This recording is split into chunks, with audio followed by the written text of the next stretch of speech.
Good morning student, welcome again in geography class. Previous chapter में मैंने आपको environment पढ़ाया था। तो इन्वायरमेंट के कुछ पार्ट जो थे वो इनकम्प्लीट रह गए थे, तो आज मैंने उसको कंप्लीट करना है। प्रीवियस चैप्टर में मैंने आपको डोमेन्स ऑफ द इन्वायरमेंट पढ़ा रही थी मैं, तो जिसमें हमने 4 डोमेन्स पढ़े थे।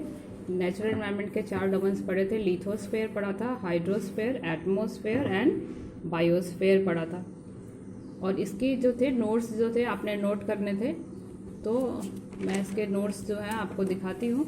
आपने कमेंट में लिखा था कि आपको कंटेंट जो है वो पूरा दिखाई नहीं देता। देखिए आपको दिखाई देगा ये पूरा डोमेन। आपने इस तरह नोट कर लेना है। डोमेन्स ऑफ द अर्थ में आपने नोट करना है lithosphere. It is the solid part of the earth that is made up of rocks and minerals and covered by thin layer of soil. अपनी कॉपी में आपने इसको नोट कर लेना है, लिथोस्फेयर किसको बोलते हैं। उसके बाद सेकंड था हाइड्रोस्फेयर, यानी where the water is present, जहाँ पानी प्रेजेंट है वो हाइड्रोस्फेयर का पार्ट है। It refers to the presence of water in all its form, किसी भी फॉर्म में है, चाहे वो लेक्स में है, पॉन्ड्स में है, रिवर्स में है, इवन जो है ग्लेशियर में प्रेजेंट है, वो ऑल जो है वो हाइड्रोस्फेयर। इसके बाद था atmosphere. It is a thin layer of air that surrounds the earth like an envelope. It is consist of a number of gases, nitrogen, कई मिक्सचर ऑफ गैसेस से बना हुआ है हमारा एटमोसफेयर। जैसे वह नाइट्रोजन है, ऑक्सीजन है, कार्बन डाइऑक्साइड, इन सब से मिला के बना हुआ है। और भी 10 पार्टिकल्स हैं, वाटर वेपर है, तो इन सब से मिला के एटमोसफेयर बना हुआ है। इसकी इंपॉर्टेंस भी थी, मैंने दिखाई थी आपको कि बिना एटमोसफेयर के जो यूनिक प्लैनेट कहते हैं हम अर्थ को, वो नहीं रहता। इसमें हम सर्वाइवल नहीं कर पाते, इसका टेम्परेचर पे इफेक्ट पड़ता। तो एटमॉस्फेयर की इंपॉर्टेंस है। इसके बाद आपने पढ़ा था biosphere. It includes all the living component of the environment. Environment में जहाँ भी लिविंग कंपोनेंट प्रेजेंट है, चाहे वो हाइड्रोस्फेयर में, एटमॉस्फेयर में है या लिथोस्फेयर में, जहाँ भी लिविंग कंपोनेंट ऑर्गेनिज्म प्रेजेंट है वो सारा जो है बायोस्फेयर। आज की टॉपिक में हमने पढ़ना है इकोसिस्टम। इकोसिस्टम क्या है? तो इकोसिस्टम 2 पार्ट से बना है, eco and system. Eco means हो गया environment and the system is the group of organism that are relation with the other organism. कोई ऑर्गेनिज्म जो है दूसरे ऑर्गेनिज्म से रिलेशन बनाता है, प्लस जो है नॉन लिविंग ऑर्गेनिजम्स के साथ, नॉन लिविंग कंपोनेंट के साथ इंटरडिपेंड है, तो वो इकोसिस्टम कहलाएगा। All plants and animals, human beings are interdependent on each other.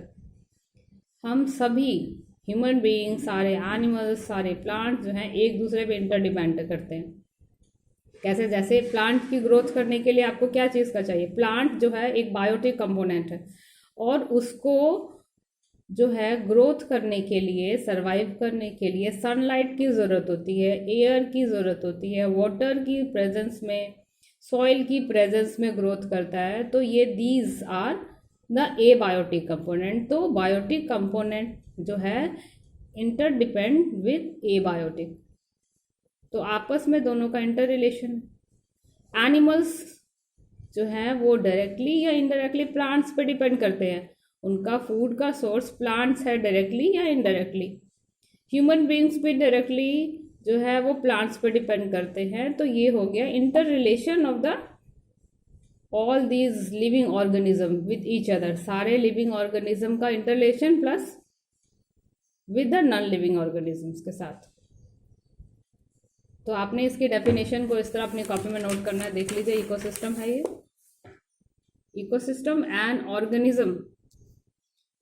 Organism includes all the living things in a given area interacting with each other and also with non living things.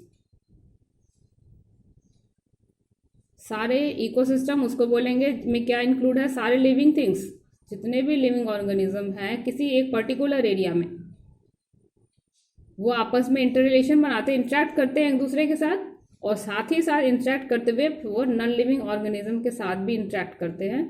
तो ये एक proper ecosystem होता है। इसका थोड़ा सा यहाँ पे देख लीजिए। इकोसिस्टम है क्या? किसका? रिलेशनशिप ऑफ किसका? रिलेशनशिप किसका? बायोटिक कंपोनेंट का और ए बायोटिक कंपोनेंट का रिलेशनशिप। बायोटिक कंपोनेंट में क्या आ जाते हैं? प्रोड्यूसर, कंज्यूमर और डिकम्पोजर। आपने इससे पहले भी पढ़ा होगा। प्रोड्यूसर यानी प्लांट जो अपना खाना खुद प्रोड्यूस करते हैं, कंज्यूमर जो कंज्यूम करते हैं, प्रोड्यूसर को खाते हैं, और डिकम्पोज हो जाते हैं। जो कंज्यूमर जब डेड हो जाते हैं तो उसको डिकम्पोज करके वापस सॉइल में मिलाने का काम डिकम्पोजर्स करते हैं। तो ये बायोटिक कंपोनेंट है। और ये बायोटिक कंपोनेंट में आ गया sunlight, water, carbon dioxide, oxygen, soil, ये सब आता है। तो प्रोड्यूसर को खाना बनाने के लिए प्रोड्यूसर को अपने ऑटोट्रॉप्स हैं ये, तो इनको किसकी ज़रूरत है? इंटरडिपेंडेंट किस पर है? इन सब पर डिपेंड है। कंज्यूमर जो है वो प्रोड्यूसर पर डिपेंड करता है। तो सारे के सारे एक दूसरे पर डिपेंड करते हैं, जिसको हम कहते हैं इकोसिस्टम। चाहे वो पॉन्ड का इकोसिस्टम है, फॉरेस्ट का इकोसिस्टम है, या ग्रासलैंड का इकोसिस्टम है, ये इकोसिस्टम का।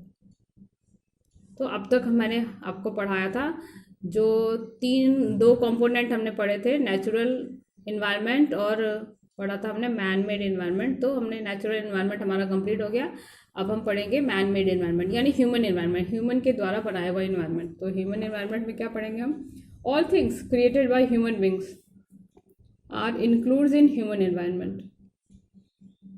सारी चीज़ें जो ह्यूमन बींग्स ने बनाई हैं वो ह्यूमन इन्वायरमेंट कहलाती है। ह्यूमन इन्वायरमेंट बनाने के लिए ह्यूमन बींग्स जो है नेचुरल इन्वायरमेंट की इंट्रैक्शन के साथ बनाते हैं।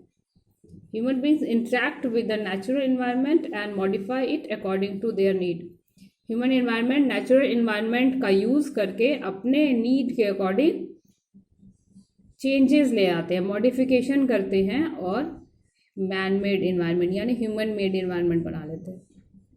उस इन्वायरमेंट को कहते हैं ह्यूमन इन्वायरमेंट। जैसे हम सेटलमेंट बनाते हैं, ब्रिजेस बनाते हैं, रेलवे ट्रैक बिछाते हैं, इंडस्ट्री बनाते हैं, यानी जो भी चीज़ हमने क्रिएट की है with the help of the natural environment, ये कहलाएगा ह्यूमन इन्वायरमेंट। मान लो हमने कोई इंडस्ट्री सेटअप की तो किसके कारण, कैसे की? जंगल को काट के की, तो वो हो गया interaction of the natural environment and modification that are modified by the human beings and convert it into human environment। हम शहर में रहते हैं, अर्बन एरिया में रहते हैं, तो ज़्यादातर हमें ह्यूमन इन्वायरमेंट दिखाई देगा। और अगर हम फॉरेस्ट एरिया, विलेज एरिया में रहते हैं तो हम ह्यूमन इन्वायरमेंट के साथ नेचुरल इन्वायरमेंट में देखते हैं। तो student, this is the end of the chapter. आप सबको इसको सारे को कॉपी कर लीजिएगा। आई होप आपको समझ आएगा। तो हमने इसकी केयर करनी है, अपने इन्वायरमेंट को प्रॉपर बैलेंस में लेके चलना है, इसको पॉल्यूट होने से बचाना है। तो इसके नेक्स्ट पार्ट में बताऊंगी मैं कि आपको हम कैसे पॉल्यूशन, अपने इन्वायरमेंट को पॉल्यूट होने से बचा सकते हैं, कैसे इसको कंजर्व कर सकते हैं। Thank you.